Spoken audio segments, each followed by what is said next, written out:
तो एक बालक था, आम बालक, आम आदमी, मतलब आम आदमी, बिल्कुल नॉर्मल आदमी, कभी कोई मेडिटेशन वगैरह कुछ नहीं किया हुआ।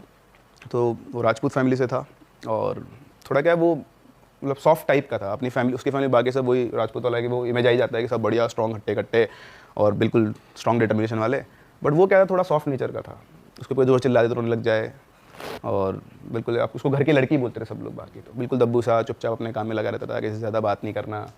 तो सब उसके मज़े लिया करते, होता ही घर में कैसा बच्चा होता है। तो सबसे चलता था, एक दिन उसके पापा ने उसको बोल दिया, पहले तो लड़का लगता ही नहीं है, इससे तो लड़की हो जाता। तो उसको दिल पे लग गई बात। अब उसके साथ कोई खेलता था, उसका एक ही दोस्त था, उसका नाम था रॉकी। तो वो और ये और रॉकी दोनों साथ में रहा करते थे, बचपन से ही साथ में थे। तो ऐसे चलता रहा, 10th क्लास में पहुंचा।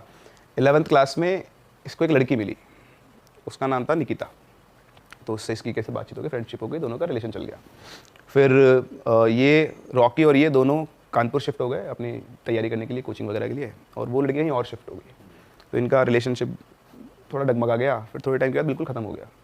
तो पहले तो क्या इसको वो लग गया था कि चलो घर वाले तो नहीं, पर ये है, इसने बहुत मतलब ऐसा लगा 1.5 साल का रिलेशन चला था ठीक ठाक। तो बड़ा खुश था, ये खुश रहता था, बहुत दिन भर बातें किया करते थे, मिला करते थे। तो इसके लिए सहारा बन गई थी वो। तो जैसे ही वो गई, ये फिर से टूट गया। अब पढ़ाई वढ़ाई इससे हो नहीं रही थी, कुछ भी नहीं हो रहा था।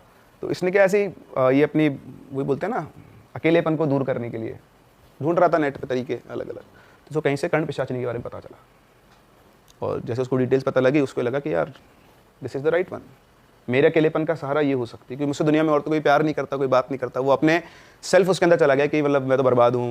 ठीक है, आदमी खुद ही परसेप्शन आता है कि मुझसे भी ना कोई बात करता, मेरा दोस्त है, घर वाले भी मुझे प्यार नहीं करते। कम्युनिकेशन गैप होता है। अगर ये चीज़ अपने घर वालों से बात करके खुल के बोल देता तो शायद जो कुछ होने वाला वो होता ही नहीं। ठीक है, अब उसको इंटरेस्ट आ गया। अब उसको इंटरेस्ट आया तो उसने ढूंढना, रिसर्च करना शुरू किया, डार्क वेब से, इधर से उधर से, टूटी फूटी इन्फॉर्मेशन कहीं ना कहीं से उसने निकाली। फिर उसने कोशिश की करने की। तो उसको जो प्रोसेस पता लगा था, उसमें उसको पेजेस के ऊपर कुछ श्लोक थे वो लिखे थे उसने, उनको उच्चारण करना होता था, और साथ साथ में ऐसे खून के छींटे मारने होते थे, तो खुद के ही खून के छींटे मारने होते थे, और साथ में थोड़ा थोड़ा अल्कोहल, उसका ऐसे कुछ प्रोसेस था। तो उसने किया। अच्छा, रहते ये रूम में, अलग अलग रूम में रहते थे, इसका अपना रूम था। तो ये प्रोसेस इसने स्टार्ट किया, इसको कुछ मिला नहीं, कुछ हुआ नहीं, कोई सिद्ध विद्ध कुछ नहीं, कुछ दिखी ना कुछ नहीं आया, लेकिन इसको वहाँ से पीने की आदत पड़ गई। अच्छा, इसकी जो फैमिली बैकग्राउंड है तो बढ़िया पॉलिटिशियन, पैसे वाले लोग थे, कोई दिक्कत नहीं है। तो इसने लिखा भी था मुझे कि मेरा 1 महीने का विस्की का बिल था 87,000 रुपीज़। उसने खुद ही आपको स्टोरी भेजी है? ओके। पूरे तेरी 87,000 रुपये 1 महीने का। ऐसी कौन सी और कितनी बोतलें पी गया? फुल पेटी की पेटी ला रहे हैं। बॉटल्स तो ही निपटा रहा होगा, सोचो ना आप। वो पियक्कड़ बन गया पूरा दबा कर। हाँ। पता नहीं क्या इन्वोक हुआ उसके अंदर, पहले नहीं पीता था, पर वो शायद डिप्रेशन, अकेलापन, उसको उसने सारा समझ लिया, होता ही है। अब हुआ, कब तक झेलेगा शरीर, तो ये भाई साहब हो गए बीमार। तो एक दिन जो इसका दोस्त था वो इससे मिलने आया। तो इससे मिलने आया तो देखा कि वो पलंग पे पड़ा हुआ है, उसकी हालत ही नहीं, बिल्कुल ऐसे काले आंखों पर डार्क सर्कल हो गए, बिल्कुल सूख गया है। और उसने उसको उठाया, देखा तो बेहोश पड़ा हुआ है। तो उसको उठा के हॉस्पिटल लेकर गया, रूम की हालत उसने देख ली थी। फिर हॉस्पिटल लेकर गया, हॉस्पिटल दिखाया डॉक्टर को, तो डॉक्टर ने बोला कि इसको तो डेंगू है और इसके लीवर के अंदर 4th कैटेगरी का इन्फ्लेमेशन है। बोले तो एडमिट होएगा, आईसीयू में रहेगा, और उसके पता नहीं बचेगा भी नहीं बचेगा। तो उसने फटाफट से घर वालों को फ़ोन कर दिया। अब घर वालों को फ़ोन करते हुए याद है कि उसका कमरा तो पूरा फैला पड़ा है। तो वो गए, तो आप उसको फ़ोन करके इसको एडमिट कराया, बोला इसके फादर वगैरह आ रहे हैं, आप इसका ध्यान रखो। रूम पे गया, अच्छे दोस्त की तरह पूरा रूम साफ़ किया, सब कुछ मैनेज किया, आएंगे तो उसी के रूम पे, जैसे उसने अरेंज किया। फिर वापस आ गया, अंकल आंटी को बताया, फिर सब कुछ हुआ। 23 दिन तक वो एडमिट रहा, जिसमें से 11 दिन वो आईसीयू में था और बाकी दिन नॉर्मल में। फिर करके शिफ्ट हुआ, फिर उसको घर पे ले गए। छोड़ पढ़ाई भी तो तबीयत खराब हो रही है। तो जब हो गए ले गए इसको, तो इधर से ये जो था रॉकी, ये भी पहुंचा घर पे उसके। जब ये ठीक हो गया तो एक दिन घर पहुंचा, उससे अकेले में बात की। बोला भाई क्या हो गया तुझे? तो बोलता क्यों क्या हो गया मेरे को? बोले तो किन चक्करों में फंसा हुआ है? तो भाई मैं कौन से चक्करों में फंसा हुआ हूँ? बोलता है एक तो तू इतनी दारू पीने कब से शुरू कर दी, और तो क्यों पी रहा है मुझे पता है। तो बोलता तेरे को क्या पता है? तो बोलता है कि तेरे कमरे के अंदर ना मेरे को पन्ने मिले थे, उन पन्नों पे संस्कृत में कुछ मंत्र लिखे होते, मुझे आती तो है नहीं, और उनके ऊपर खून के छींटे थे, और एक पन्ने नहीं बहुत सारे पन्ने थे। तो मेरे को बता क्या चल रहा है लाइफ में। तो उसने वो थोड़ा झुंझला गया, बोलता कुछ नहीं चल रहा है यार, तू फालतू दिमाग खराब मत कर मेरा, कुछ नहीं चल रहा है, मैं जा। उठ के चल दिया वो, बात शुरू होते। तो रॉकी को समझ में तो आ गया था कुछ गड़बड़ है। तो वो भी ठीक है, अब नहीं बताना चाह रहा अगला, ये चला गया वो। अब ठीक है, अब इधर ये अपने घर पे रहा थोड़े दिन, तो फिर वापस से कानपुर गया ये। फिर इसकी पढ़ाई वढ़ाई चालू हुई, वापस से पढ़ कैसे कर इसने 12th पास की अपनी। रॉकी से मिलता रहता था, पर इस टॉपिक पे कभी बात नहीं दोबारा। फिर 12th पास करने के बाद अभी वापस अपने घर पे आया, और इसने डिसाइड किया कि अब कुछ नहीं करना पढ़ाई वढ़ाई, अब एक ही काम करना है, कर्ण पिशाचिनी को बुलाना है। फिर से वो आई नहीं थी ना, पहली बार उसने ट्राई किया तो आई नहीं।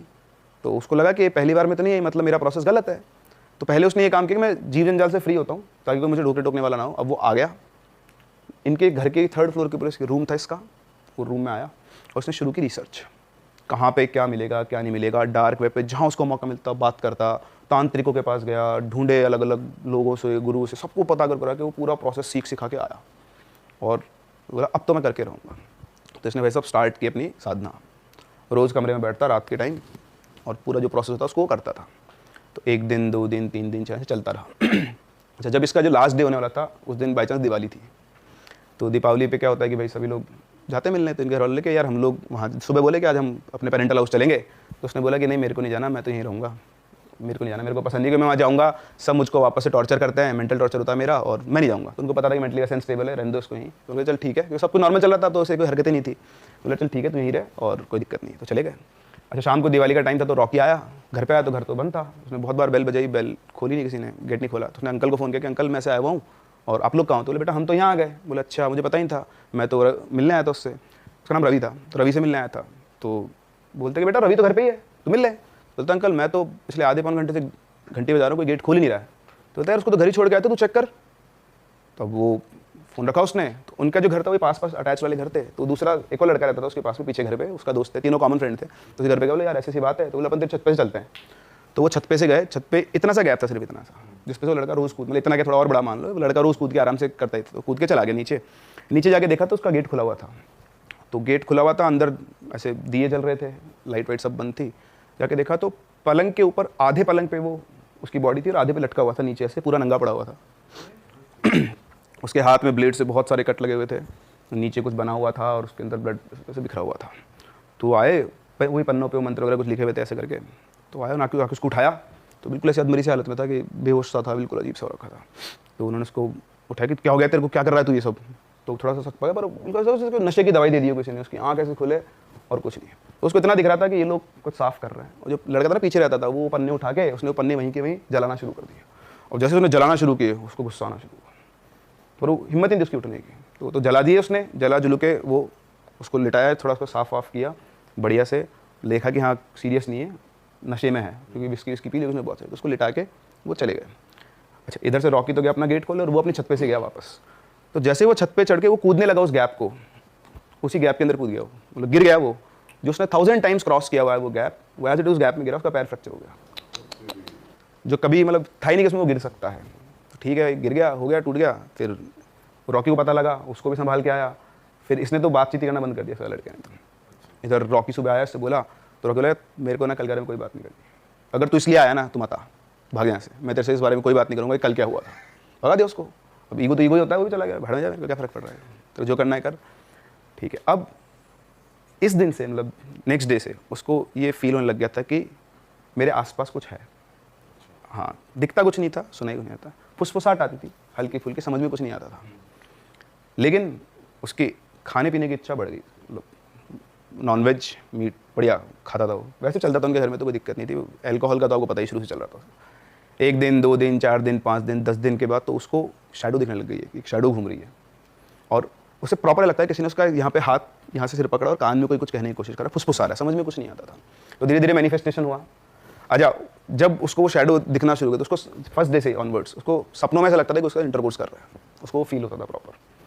सो ये प्रोसेस शुरू हो गया। अब जैसा उसने बताया, मैं वैसा एग्जैक्टली सेम बता रहा हूँ कि जो क्या क्या चल रहा था उसके साथ। तो कान के अंदर उसको आवाज़ आना शुरू हुई, धीरे धीरे वो आवाज़ आना क्लियर भी हुई, मतलब अब उसको भाषा समझ में आने लग गई थी धीरे धीरे धीरे धीरे। मतलब मैनिफेस्टेशन चल रहा था, तो शायद 20-25-30 दिन ऐसे कुछ हुए होंगे।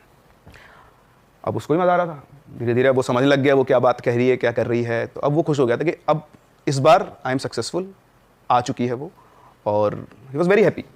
तो चलता रहा सब कुछ बढ़िया से, उसको किसी के बारे में कुछ पता करना है, कोई भी बात करनी है, सब वो बताई थी उसको, और वो उसको अपनी जो उसको चाहिए वो उसको उसके सप्लाई मिलती रहती थी।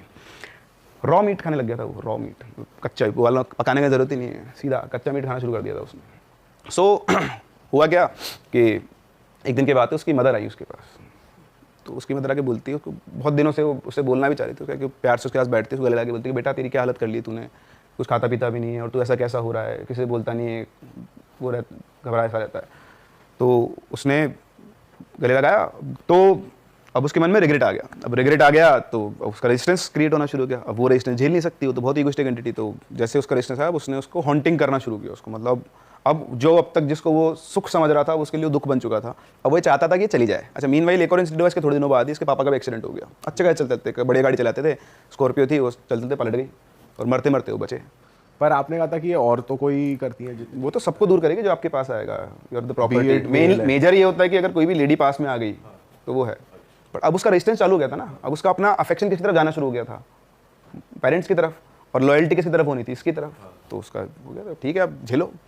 तो मदर का हुआ, फिर फादर का, तो दोनों से लग गया कि नहीं, अब वो ये प्रार्थना करता था कि चली जाए, कैसे भी करके चली जाए, पर वो जाती नहीं थी। वो रोज़ आती, रोज़ रात पूरी पूरी रात वो सो नहीं पाता था, कोने में बैठ के बिल्कुल घबराया हुआ सा, और उसको जो करना था वो करके और जाती थी। उसका तो जो था वो प्रॉपर सिस्टम सब कुछ वही था। तो इस तरह से वो अब वो मन ही मन रात भर जागता, फिर सुबह तक सोता रहता। धीरे धीरे उसके पापा को भी चीज़ें दिख ही रही थी। तो जब सब चीज़ें इतनी बिगड़ गई, उनको लग गया कि यार कुछ ना कुछ के साथ चल रहा है। तो उन्होंने उसको कुछ भी नहीं बताया। इनके खुद के इनके गुरुजी थे, उनका आश्रम था, बहुत पहुँचे हुए सिद्ध। तो वहाँ गए वो, वहाँ जाके उन्होंने बताया कि मेरे बेटे के साथ साथ पता नहीं क्या चल रहा है ऐसा कि रात रात भर जागता रहता है और ऐसे बात है। तो उन्होंने बोला कि आपके लड़के की ज़िंदगी में ना कोई एन नाम की लड़की थी, उसकी वजह से ये सब हो रहा है। तो उन्होंने बोला मुझे तो ऐसा कुछ पता नहीं है। तो इनके एक भैया थे, ईशू कुछ ऐसे कुछ नाम था उनका। तो उनको उन्होंने बोला, उन्होंने सारी डिटेल पता की, तो इसकी जो गर्लफ्रेंड थी उसके बारे में पता चला। तो उन्होंने बोला हाँ पंडित जी ऐसा था। बोले लेकिन मुझे कुछ और भी दिख रहा है, बोलो मैं यहाँ से नहीं देख पा रहा, मेरे को आपके घर आना पड़ेगा। तो बोलते कि ठीक है आप आ जाओ। तो बोलते हैं आज तो नहीं, मैं 15 दिन के बाद आपके घर आऊँगा, आप अपने बेटे को मत बताना, और एक बार आप उससे मेरी बात करो फ़ोन। तो उन्होंने फ़ोन किया, बोले बेटा ये गुरुजी तुझसे बात करना चाहते हैं। 2 दिन का टाइम था। तो उन्होंने गुरुजी को प्रणाम किया, जानता था वो। तो गुरुजी ने बोला कि बेटा एक बात बता, मैं तुझे मतलब मैं जब बोलूँ ना, मैंने एक शब्द बोलूँगा तो तेरे दिमाग में सबसे पहला चीज़ आए उसका नाम बताए ना। तो गुरुजी ने बोला अच्छा एक फूल का नाम बताओ। आपको मैं बोलूँ एक फूल का नाम बताओ, आप क्या नाम लोगे? रोज़ मोस्टली सबके। वो बोलता है पोस्त, अफीम का जो डोडा होता है ना उसका पोस्त फूल होता है पोस्त का, जिससे मतलब बेसिकली आपका ये गांजा वांजा सब ये सब अफीम तो आप जानते हो। पोस्ट का नाम बोला, पोस्ट का नाम बोलते गुरुजी को कुछ ढंग का, उन्होंने पेपर पे कुछ लिखा और बोला आप जाओ, उसको कुछ मत बताना, 15 दिन के बाद मिलते हैं। ठीक है। तो वो आ गए, 15 दिन गुजारे उन्होंने कैसे कैसे। 15वें दिन वो गुरुजी आए। अच्छा वो गुरुजी आए, आकर उन्होंने बोला कि तुम सब यहीं रहो। अच्छा उनके साथ वो अपनी हवन सामग्री रखे थे और उनके साथ उनके कोई 2-3 लोग भी थे। तो सब आए और उसको उसी के रूम में चले गए सीधा जाकर उन्होंने चादर रूम का निरीक्षण किया, अपना सारा सामान वगैरह फैलाया वहाँ पर, और फिर उसके बाद उन्होंने अपने कुछ पूजा वगैरह करना शुरू किया।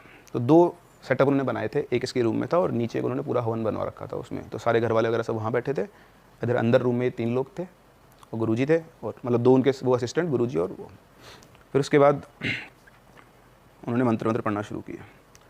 तो करीबन आधा घंटा ये मान लो अब चल रहा वो चीज़ें। तो फिर वो जो था उसको वहाँ बिठा दिया था, लड़के को, रवि को, वो बैठ गया और उसको तो फील हो गया कि अब उसके चारों तरफ से काली परछाई उसके आसपास, उसी के आसपास मंडरा रही है और इधर वो गुरुजी अपना अनुष्ठान करे जा रहे हैं, मंत्र पढ़े जा रहे हैं।